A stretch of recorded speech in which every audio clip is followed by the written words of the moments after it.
موضوع ہے کہ قرآن میں بچپن سے ہم لوگ پڑھتے تھے کہ اللہ اپنے لیے ہم کا صیغہ استعمال کرتا ہے.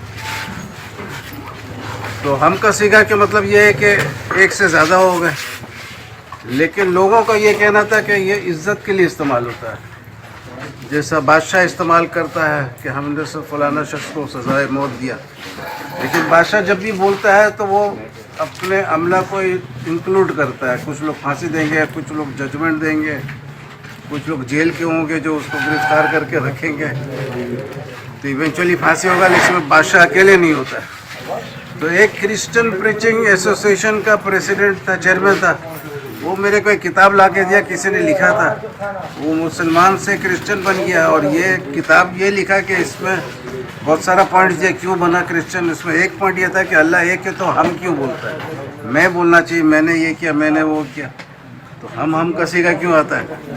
تو یہ میرے کو لایا اور دیا کہ اب تم اس کا جواب دو، کیونکہ یہ تو مسلمان اب کرسچن بن کے لکھا ہے تو یہ تمہارے لیے اہم بات ہے، جواب دو. تو میں نے اس کا تحقیق کرنے کے لیے کتاب لیا اور ایک دو سادہ کاغذ لیا، ایک میں ہم لکھے ایک میں میں لکھا، اور اس میں آیت نمبر لکھتے گئے کہاں پر ہی کون سا آیت ہے کہ بعد میں دیکھیں گے غور سے، پہلے ہم اور میں کا یہ ملے. تو 25 صفحہ پڑھا قرآن کا تو اس میں کاغذ بھرنا شروع ہو گیا. میں نے بولا اس کو پورا اگر قرآن دیکھیں گے تو یہ تو ڈبل قرآن ہو جائے گا کہ اتنا تحقیق کرنا ہوگا. میں نے بولا جتنا تحقیق ہو گیا، جتنا نمبر لیا اس کو ذرا غور سے دیکھیں. تو اس میں ایک خوبصورت آیت ملا، سورہ بقرہ کا 125 نمبر آیت ہے. اس میں اللہ تعالیٰ فرما رہے ہم نے آرڈر دیا ابراہیم علیہ السلام اور اسماعیل علیہ السلام کو میرے گھر کا صفائی کرو. آرڈر دیا تو بولا ہم نے آرڈر دیا، لیکن گھر کے ساتھ بولا میرے گھر کا صفائی کرو.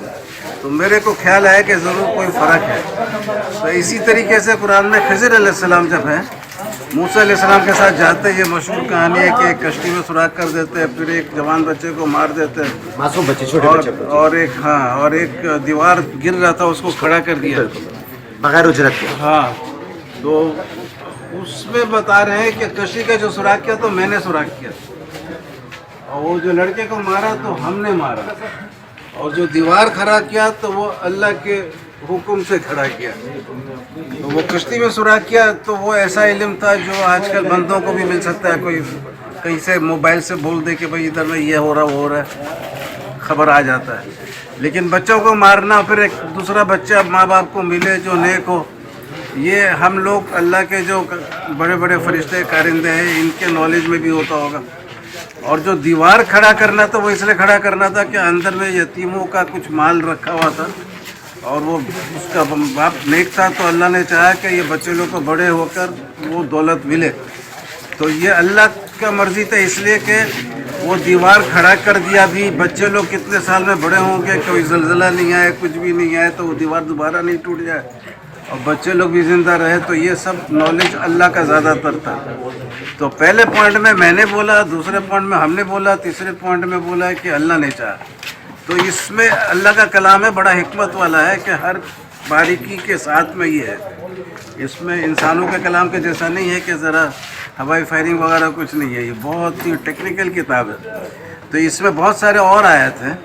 جیسا ایک آیت ہے جس میں ہم کا پتہ بھی چلتا ہے کون ہے کہ وہ لوگ فرما رہے کہ ہم نازل نہیں ہوتے لیکن اللہ کے آرڈر سے. تو یہ ہم اللہ کے علاوہ ہو گیا نا.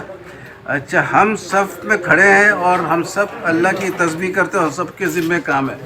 یہ ہم بھی اللہ کے علاوہ ہو گیا. تو ہم یہ دو آیت سے کلیئر پتہ چلتا ہے کہ ہم بھی اس میں بات کر رہے ہیں. تو وہ دوسرے جگہ آتا ہے کہ حضرت یونس علیہ السلام مچھلی کے پیٹ میں تھے.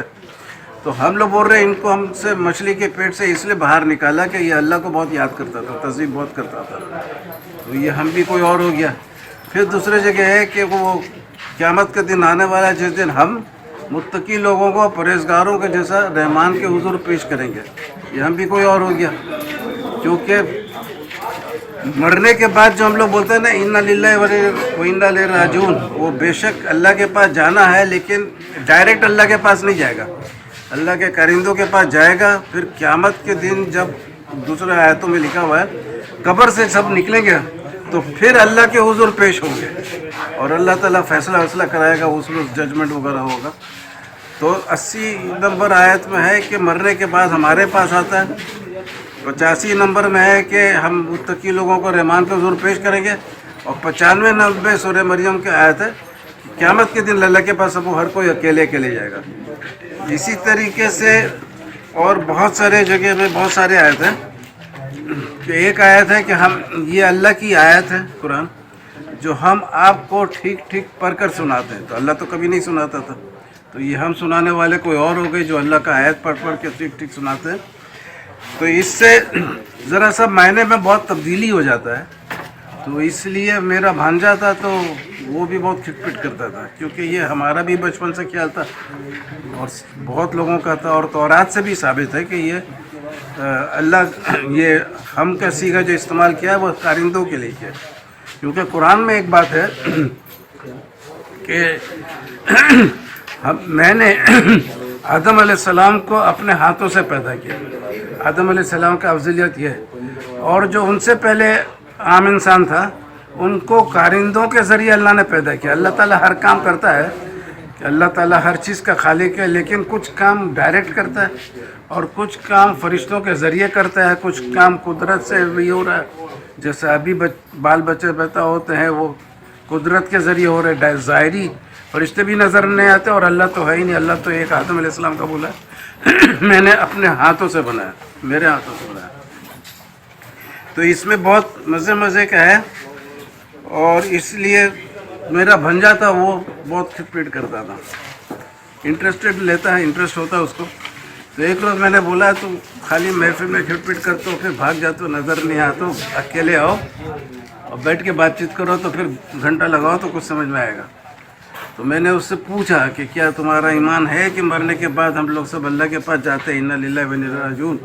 بولا ہاں ہے. تو میں نے سورہ مریم کھولا, 80 نمبر آیت بتایا. دیکھو ادھر لکھا ہے کہ کارندوں کے پاس جا رہے اور 95 میں لکھا ہے کہ قیامت کے دن اللہ کے پاس اکیلے جائیں گے. تو وہ دیکھ کے قرآن میں سامنے بیٹھا ہوا تھا ذرا سکون کے ساتھ. تو پھر اس کو سمجھ میں آیا. بولا سب کو ہم لوگ کا فرض ہے کہ ڈائریکٹ قرآن کو دیکھے, یعنی خالی سنائی کے اس پر نہیں کرے.